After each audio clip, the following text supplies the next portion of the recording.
Eh bien bonjour, quel plaisir de vous retrouver. Bon, le confinement dure assez longtemps, mais quel plaisir ce sera de se revoir à l'église de Dinan. Donc quelques mots pour vous dire que Corinne se joint et les enfants se joignent à moi pour vous souhaiter le bonjour et le bon dimanche. Alors aujourd'hui j'ai voulu vous faire un petit cadeau. Comme la mère, vous pouvez plus y aller, aujourd'hui c'est la mère qui va venir à vous. À tout de suite.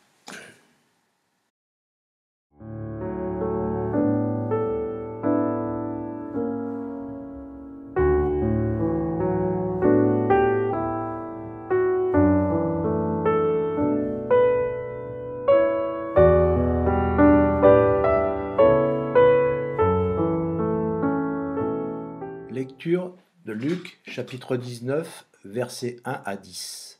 Jésus étant entré dans Jéricho, traversa la ville, et voici un homme riche, appelé Zachée, chef des publicains, cherchait à voir qui était Jésus. Mais il ne pouvait y parvenir à cause de la foule, car il était de petite taille. Il courut en avant et monta sur un sycomore pour le voir, parce qu'il devait passer par là. Lorsque Jésus fut arrivé à cet endroit, il leva les yeux et lui dit: Zachée, hâte-toi de descendre, car il faut que je demeure aujourd'hui dans ta maison. Zachée se hâta de descendre et le reçut avec joie. Voyant cela, tous murmuraient et disaient: Il est allé loger chez un homme pécheur. Mais Zachée, se tournant devant le Seigneur, lui dit: Voici, Seigneur, je donne aux pauvres la moitié de mes biens, et si j'ai fait tort de quelque chose à quelqu'un, je lui rends le quadruple.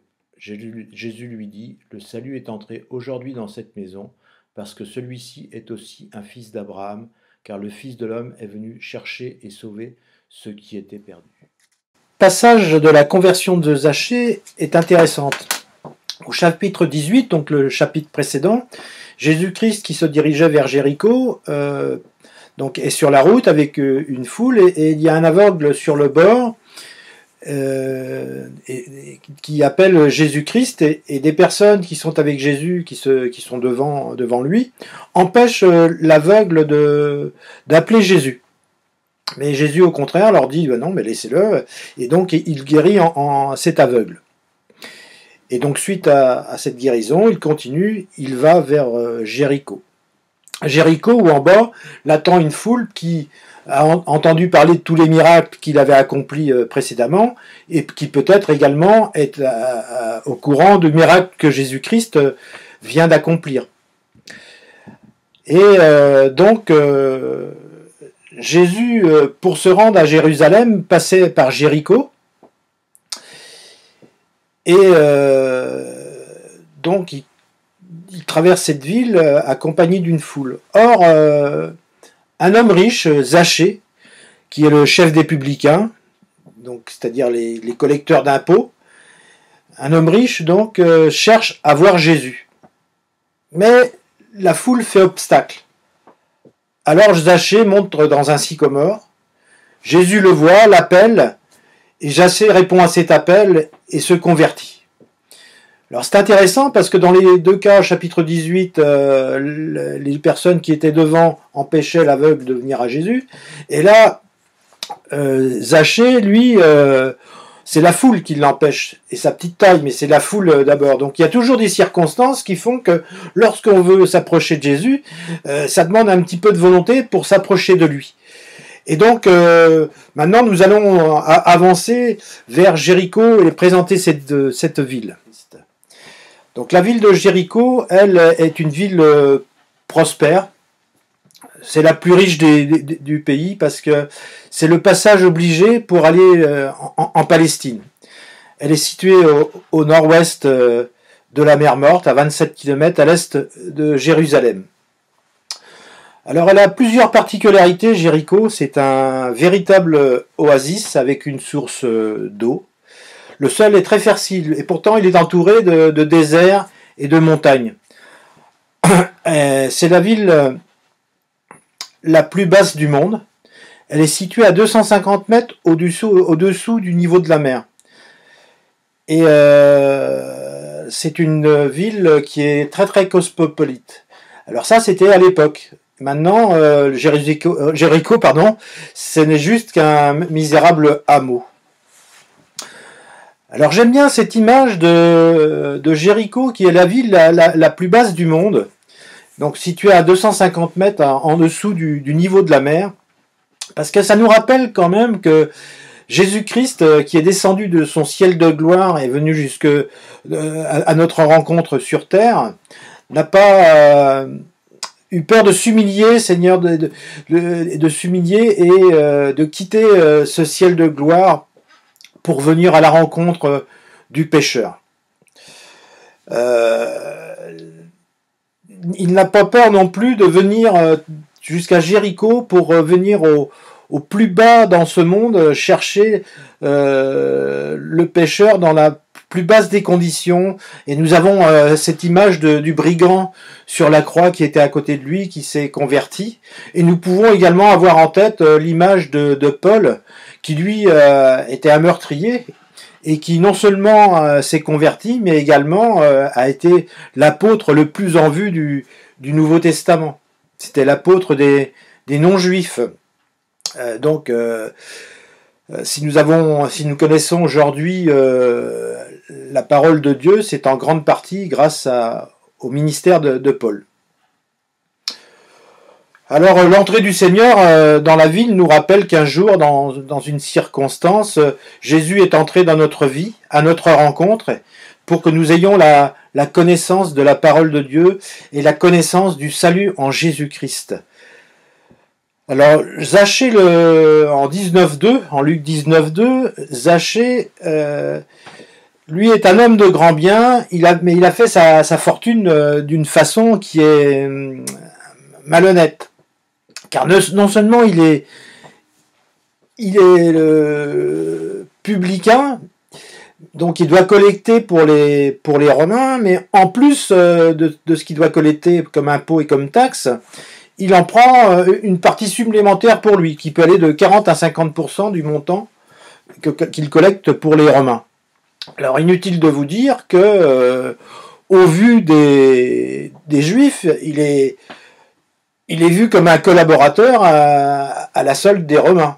Imaginons-nous en 39-45 une personne qui collecterait des impôts et des taxes à la solde des Allemands du Reich de l'époque, il aurait été très très mal vu. Et bien là, on est dans ces conditions-là. Et en plus, ce qui est intéressant, c'est que son nom, Zachée, signifie le juste. Alors après ce qu'on vient de voir, il est vrai que ça surprend un petit peu. Alors en Luc 19.3, on s'aperçoit que malgré tout, Zachée cherche à voir Jésus. Il cherche à se positionner sur le passage de Jésus. Et donc, je pense qu'à ce moment-là, Zachée, lui, il est plutôt curieux, dans le sens, c'est quand même un petit peu, je sais pas, une personne, un artiste qui passerait dans la région, une personne très connue, ou alors le Tour de France, on sait qu'il va passer à tel endroit, eh bien, on se joint à une foule pour voir cet artiste ou ces coureurs passer. Là, c'est plutôt de la curiosité. La foule nous fait penser, elle, à celle qui s'amasse sur le quai d'une gare.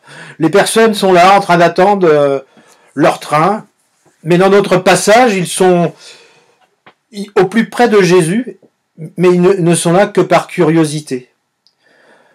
Et pourquoi ils ne vont pas plus loin? Parce que c'est comme souvent, même à notre époque, et toujours à notre époque, ils sont retenus par leur religiosité, leur hobby, leur travail, etc. Ils sont indifférents au plus beau voyage que leur propose Jésus-Christ au moment où ils passent. Il leur propose le voyage dans ce train de la vie éternelle. Et personne ne bouge alors qu'ils sont au plus près.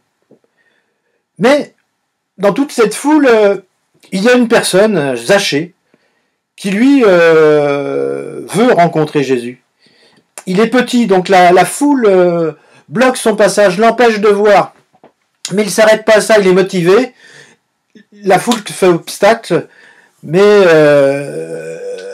il veut trouver une solution pour pouvoir voir Jésus. Et il faut se rappeler, comme justement au chapitre 18, dont on a parlé tout à l'heure, que ce soit la foule ou la foule à Jéricho ou les personnes, lorsque Jésus a fait sa guérison vis-à-vis de l'aveugle, qui s'est également converti, il y a toujours des obstacles.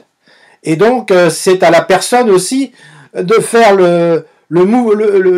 d'avoir cet élan pour pouvoir essayer de s'approcher de Jésus. Et Jésus dit en Chronique 28:9, si tu le cherches, il se laissera trouver par toi. Pardon. Donc, Zachée, ne se laisse pas décourager, mais il court pour pouvoir voir de loin et anticiper le passage du maître. Il prend de la hauteur et monte. Il y a beaucoup de gens qui prennent de la hauteur et qui montent, mais c'est par orgueil, pour montrer, pour paraître. Mais là, Zachée, lui, à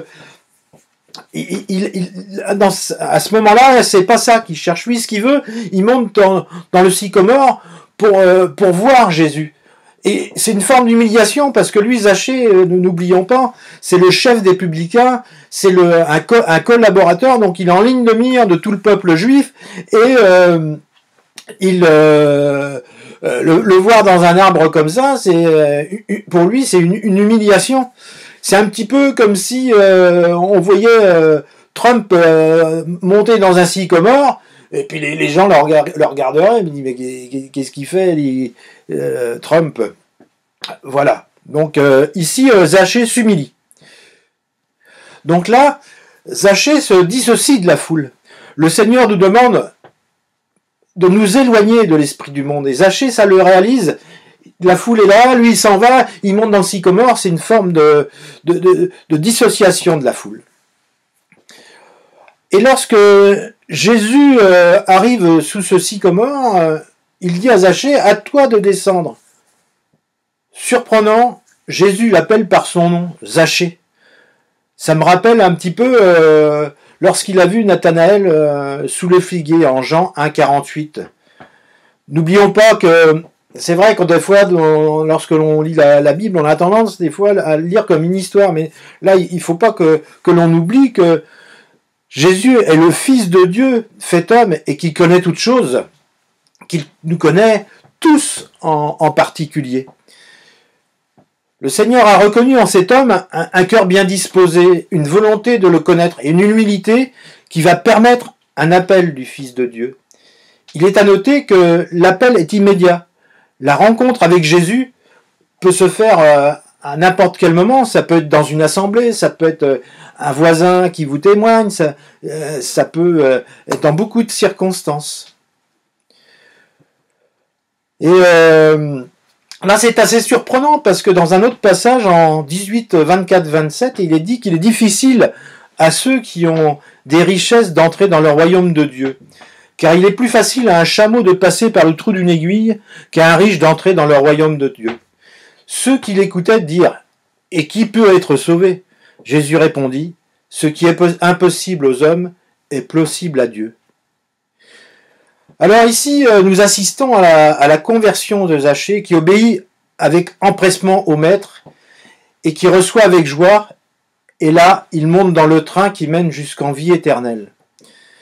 Tout le monde, toute la foule est restée sur le quai et il y a un homme qui est monté dans le train de la vie éternelle. Alors évidemment, cette foule qui est restée sur le quai, et entendant Jésus lui demander de venir chez Zachée, disent il est allé loger chez un homme pécheur. Évidemment, le Seigneur il peut aller que chez un homme pécheur puisque tous sont péchés et sont privés de la gloire de Dieu. Sauf peut-être deux.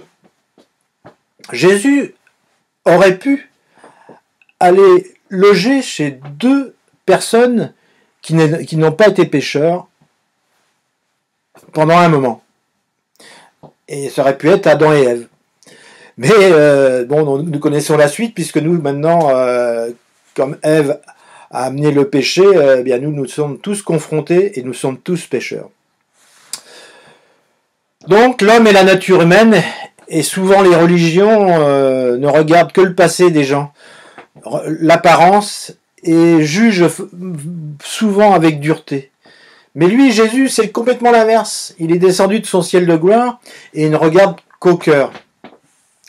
Oui, Jésus regarde au cœur. La preuve, au verset 8, Zachée atteste, ne se contente pas d'accepter le salut, mais il reconnaît tous ses méfaits. Et sans attendre, veut réparer les injustices qu'il a causées. Parce qu'il dit, Seigneur, je donne la moitié de mes biens aux pauvres, et si j'ai fait du mal à quelqu'un, je lui rends au quadruple. Là, la conversion, elle est objectivement, Zachée est en train de se convertir. Cela nous rappelle que le chrétien doit rendre limpide sa conversion et avoir un comportement digne d'un enfant de Dieu. Ne pas faire n'importe quoi, mais réparer les préjudices qu'il a causés. Alors ici, nous voyons un changement à 180 degrés de Zachée. Parce que là, au lieu, lui, d'avoir une volonté de spolier les gens, de faire du mal, là, il a une pensée complètement différente, puisqu'il, pour le mal qu'il a fait, il veut rendre le bien, puisqu'il veut donner la moitié de sa fortune, et rendre 4 fois à ceux auxquels il a fait du mal. Donc là, nous pouvons dire que Zachée s'avance vers le royaume des cieux et par la foi croit en Jésus-Christ. Cela nous rappelle que ce n'est pas à nous de décider qui sont les personnes qui sont converties ou pas, qui sont sauvées ou pas. C'est Dieu seul qui peut les déterminer. Alors là, Jésus lui dit que Zachée est un fils d'Abraham. Et quand il le dit, ça ne parle pas de la filiation à Abraham, mais il dit que Zachée, comme à Abraham, a accepté par la foi que Jésus-Christ est le Fils de Dieu, venu pour nous sauver, ce qui fait de nous et de lui donc un enfant de Dieu. Alors, il est intéressant lorsque l'on voit dans le texte, Zachée, il a cherché, il a couru en avant, il s'est hâté, il est monté et il a reçu avec joie. Il s'est tenu devant le Seigneur et il s'est humilié et repenti. Et là, on voit toute la démarche d'une personne qui recherche le Seigneur. Et quelque part, ça me rappelle la prédication de Miguel, que Miguel nous a fait la semaine dernière, où il nous disait qu'il ne suffit pas de parler, mais qu'il faut agir. Et bien là, lui, Zachée, il a déjà appliqué la prédication de Miguel à l'époque. Et il est intéressant de voir que donc le texte s'arrête à la conversion et en disant que Zachée est converti. Mais comment la suite de l'histoire peut se dérouler? Alors on peut supposer que Zachée, lui, il a tenu ses promesses. Zachée, le chef des publicains, suite à sa transformation et sa volonté de suivre Jésus, donc a mis ses promesses en application. Il a donné aux pauvres la moitié de ses biens, et à ceux à qui il a fait tort, il a rendu au quadruple. Il est à l'opposé du chef juif en Luc 18, 18, 23, qui avait suivi les commandements, mais n'avait pas suivi Jésus à cause de sa richesse. Sa conversion a eu des incidences sur ses biens, sur sa vie professionnelle, sur sa famille, sur sa femme et ses enfants, ses amis, ses collègues et subordonnés, sur les citoyens de la ville de Jéricho et forcément sur son travail. Après avoir accompli sa promesse, que restait-il de sa fortune? Et s'il lui en restait, cela lui permettait-il de maintenir son niveau de vie? À coup sûr, nous pouvons répondre par la négative, car les incidences s'enchaînent. En effet, première conséquence, il a perdu son travail, en effet, parce qu'il travaillait à la solde des Romains, et de par son choix, il ne pouvait plus se positionner en dehors du peuple juif. Il ne pouvait plus les spolier. Même les Romains ont dû faire tout pour l'évincer, car en remboursant, ils s'opposent à toute la structure mise en place et pointe du doigt l'envahisseur. Il a dû également subir la foudre de ses collaborateurs et collègues de Jéricho et des autres villes, puisque c'était lui le chef, donc là ça doit poser un réel problème. Et ces personnes ont dû se faire un plaisir de le dénoncer aux Romains. Sa femme s'est-elle convertie? A-t-elle accepté de tout perdre, bien et niveau de vie? Les enfants ont-ils suivi cette démarche? Nous pouvons supposer que ses amis se sont éloignés de lui, car Zachée dans la difficulté, sans ressources, le niveau de vie a réduit, et donc beaucoup de ses soi-disant amis se sont éloignés. Et qui plus est, lorsque vous donnez votre vie à Jésus, beaucoup ont dû le traiter de fou. Ce n'est pas parce qu'il a fait le bien que la foule de personnes à qui il a réparé les torts causés lui ont été reconnaissants. Alors peut-être qu'une petite partie l'a été, peut-être tous, je ne sais pas, mais c'est bien rare. Connaissant l'esprit du monde, vous pourrez supposer quand même que cette action a eu des répercussions sur quelques-uns et que son témoignage au moins a suscité des interrogations et peut-être des conversions à Jésus-Christ. Alors les conséquences spirituelles pour Zachée, ce qui est sûr, c'est que cette position devait le rendre dépendant de Dieu. Il devait être à l'écoute de Dieu. Et la suite est difficile à imaginer. Peut-être est-il devenu serviteur, il a promulgué la bonne parole, peut-être qu'il a trouvé un travail et qu'il a fait partie d'une église chrétienne. Eh bien nous, toute cette prédication nous rappelle notre conversion. Nous-mêmes, nous avons connu ces différentes étapes de la conversion de Zachée. Notre témoignage est sûrement différent, mais nous sommes forcément passés par ces choix et par des choix. Le Seigneur, dans sa bonté, nous pardonne, nous régénère, nous demande de lui faire confiance, de lui être complètement dépendant, de s'éloigner de l'esprit du monde et, comme Zachée, réparer nos torts causés. Abandonner les richesses de ce monde pour acquérir les richesses célestes. C'est seulement à ces conditions qu'il pourra nous utiliser. Alors il est vrai que c'est plus facile à quelqu'un qui a volé quelqu'un d'autre de réparer que comme Paul par exemple qui a tué des gens, là il ne peut pas leur redonner la vie. Par contre Paul s'est humilié et puis a donné sa vie au Seigneur. Et donc il a été pardonné comme tout autre pécheur.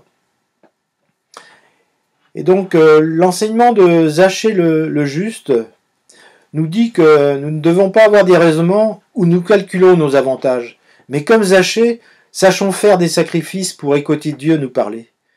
Attendons les circonstances qu'il mettra sur notre route pour nous mettre au service de son œuvre, des autres et de l'Église. Soyons unis dans l'assemblée et au lieu de murmurer comme la foule et de pointer du doigt les imperfections de quelques-uns, nous devons avancer comme un corps bien coordonné, dans un esprit de cohésion, allant dans la même direction, celle que nous montrera notre Seigneur Jésus. Que le Seigneur vous bénisse. Amen.